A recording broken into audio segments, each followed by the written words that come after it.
வணக்கம் தமிழஞ்சங்களே, அவங்க தேவா. இன்னைக்கு நம்ம எந்த பத்தி ரிவ்யூ பார்க்க போறோம்னா, 3 நாளைக்கு முன்னாடி ரிலீஸ் ஆன போகும் இடம் வெகு தூரம் இல்லையோ அப்படின்னு ஒரு படம். இந்த படம் ரிலீஸ் ஆயிருக்குன்னு உங்களை எத்தனை பேருக்கு தெரியும்னு ஃபர்ஸ்ட் கமெண்ட் பண்ணுங்க இந்த வீடியோ பார்க்கறதுக்கு முன்னாடி.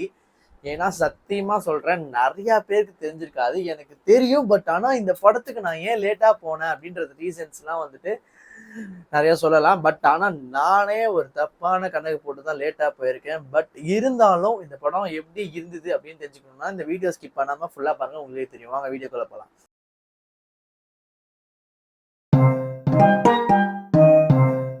ஃபர்ஸ்ட், போகும் இடம் வெகு தூரம் இல்லை. இந்த படத்துல கருணாஸ், விமல், அதுக்கப்புறம் நிறைய பேர் நடிச்சிருக்காங்க. பட் மெயினா இவங்க 2 பேர் தான். ஸோ இந்த படத்தோட ட்ரெய்லரே பார்த்தீங்கன்னா ரொம்ப அழகா இருந்தது. ஆக்சுவலாக நான் பார்க்கும்போது எனக்கு கொஞ்சம் ஹைப் இருந்தது. பட் ஆனால் படம் ரிலீஸ் ஆனது எனக்கே தெரியல. சீரியஸாக நான் எப்படி மிஸ் பண்ணனே தெரியல. நிறையா ரிவ்யூவர்ஸு ட்விட்டர்லாம் பார்த்து தான் எனக்கு போகணுன்னு ஆசையே வந்துச்சு.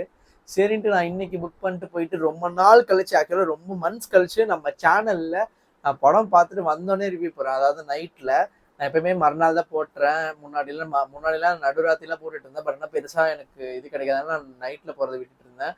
பட் இந்த படத்துக்கு நான் ஏன் இவ்வளோ அவசரமா ரிவ்யூ போடுறேன்னா, தியேட்டர்ல இருந்து தூக்குறதுக்கு முன்னாடி தயவு செஞ்சு உங்க வீட்டோட போய் பாருங்க இந்த படம். எல்லாருமே பார்க்கலாம். எல்லாருமே வாழை, கொட்டுக்காளி பத்தி பேசிட்டு இருக்காங்க. நிறைய பகுதியில நிறைய ஃபேமஸ் ஆயிட்டு இருக்கு. வாழைலாம் இன்னைக்கு ஹவுஸ்ஃபுல் ஷோ மண்டே கூட. பட் இருந்தாலும் இந்த படம் நான் இன்னைக்கு பார்த்த தியேட்டர்ல ஹவுஸ்ஃபுல்லா இருந்தது. கிட்டத்தட்ட ஒரு 10 சீட் தான் காலியாக இருந்திருக்கும். இது எல்லாமே ஃபுல்லா இருந்தது. So content is always a கிங்னு சொல்ற மாதிரி இந்த வருஷத்துக்கான அயோத்தி நிறைய பேர் பேசிட்டு இருந்தாங்க. அயோத்தியோட ஏன் கம்பேர் பண்றாங்கன்னா சில சிமிலாரிட்டிஸ் இருக்கும். பட் இருந்தாலும் இந்த படம் டோட்டலா டிஃப்ரெண்ட்டுங்க. இன்னொரு மந்திரமூர்த்தின்னு சொல்ல முடியாது. ஒரு புது மைக்கேல் கிடைச்சிருக்காரு டேரக்டரா. ஏன்னா அவ்வளோ சூப்பரா பண்ணியிருக்காரு இந்த படத்துல.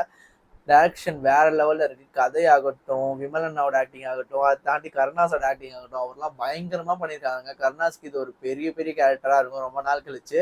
ஏன்னா அவர் பண்ணியிருக்க ஆக்டிங் வந்து சான்ஸே இல்லை. அவ்வளோ எளிமையாகவும் இருக்கு, அவ்வளோ ஸ்ட்ராங்காகவும் இருக்கு.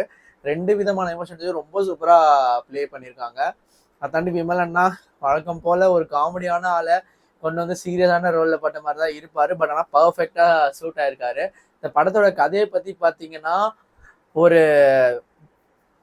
இது எப்படி சொல்றது, நான் வந்து இந்த கதையை சொல்லணும்னு எனக்கு வருது. பட் ஆனால் நான் சொன்னா ஃபுல்லா சொல்லிடுவேன்றதுக்காக தான் சொல்லாம இருக்கேன். ஒரு மார்ச்சரி வேனோட லைஃப் தாங்க இந்த கதை. சிம்பிளா சொல்ல போனோம்னா அவரோட நார்மலான லைஃப்குள்ள ஒரு ட்விஸ்ட் அண்ட் டர்ன்ஸ் நடந்தா எப்படி இருக்கும் அப்படின்றது தான் இந்த படத்தோட கதை. அதை ரொம்ப அழகாவே காமிச்சிருக்காரு டேரக்டர். முக்கியமா இந்த படத்துல நடிச்சிருக்க எல்லாருமே ரொம்ப சூப்பரா பண்ணியிருக்காங்க. போகும் இடம் வெகு தூரம் இல்லை. டைட்டிலே ரொம்ப சூப்பரா இருந்து. நான் என்ன நினைச்சேன்னா, என்னடா இந்த படம் இவ்வளோ பில்டப் பண்றாங்களே எல்லாருக்கும். நான் போய் பார்த்துட்டு அழுதுட்டு தாங்க வந்தேன். கிளைமேக்ஸ்லாம் அவ்வளோ சூப்பரா இருக்கும். படம் முடிகிறதுக்கு ஒரு 20 நிமிஷம் முன்னாடிலாம் சத்தியமா நீங்களே எதிர்பார்த்துருக்கவே மாட்டீங்க. அவ்வளோ சூப்பரா மூவ் ஆயிருக்கு. கண்டிப்பா போயிட்டு தியேட்டர்ல பாருங்க இந்த படத்தை. படம் கொஞ்சம் ஸ்லோவா ஸ்டார்ட் ஆகி டக்குன்னு பிக்கப் ஆயிடும். எங்கேயும் உங்களுக்கு பெருசா லேக்லாம் இருக்காது. கரெக்டான டைமிங்ல தான் எடுக்கிறாங்க. இப்பெல்லாம் படம் 2 ஹவர் 10 நிமிஷம், யாரும் 3 மணி நேரம்லாம் எடுக்கிறது இல்லை. இந்த மாதிரி எடுக்கிறாங்க. ஸோ போகும் இடம் வெகு தூரம் இல்லை. விமலனாக்கு ஒரு கம்பேக்னு தான் நான் சொல்லுவேன். விலங்குக்கு அப்புறம் பெருசா இந்த படமும் அவருக்கு கிளிக் ஆகலாம். இந்த படம் நல்லாவே கிளிக் ஆகணும். ஆனா கொட்டுக்காளி வாழையோட விட்டதுனாலதான் கொஞ்சம் கொஞ்சம் பேக்ல இருக்கு. இப்போ அடுத்த வாரம் வர சூர்யா சாட்டர்டே வருது, அதுக்கடுத்து கோட் வருது. இதெல்லாம் கண்டிப்பா கண்டிப்பா தேட்டர்ல இருந்து எடுத்துருவீங்கன்னு எனக்கு தெரியும். பட் இருந்தாலும் மிஸ் பண்ணாம பாருங்க மக்களே. ஒரு 3 days 4 daysக்குள்ள எப்படியாச்சும் இந்த படத்தை பார்த்துருங்க. ஏன்னா அந்த அளவுக்கு சூப்பரா இருக்கு. ஸோ போகும் இடம் வெகு தூரம் இல்லை. இந்த படத்துக்கு நம்ம சேர்ந்து கொடுக்குற ரேட்டிங் 100க்கு 95. ஸோ இந்த வீடியோ உங்களுக்கு பிடிச்சிருந்ததுன்னா லைக் பண்ணுங்க, ஷேர் பண்ணுங்க, மறக்காம தேவாசனுக்கு சப்ஸ்கிரைப் பண்ணிடுங்க. கீழே இருக்க பெல் பட்டனை அமுக்க மறந்துடாதீங்க.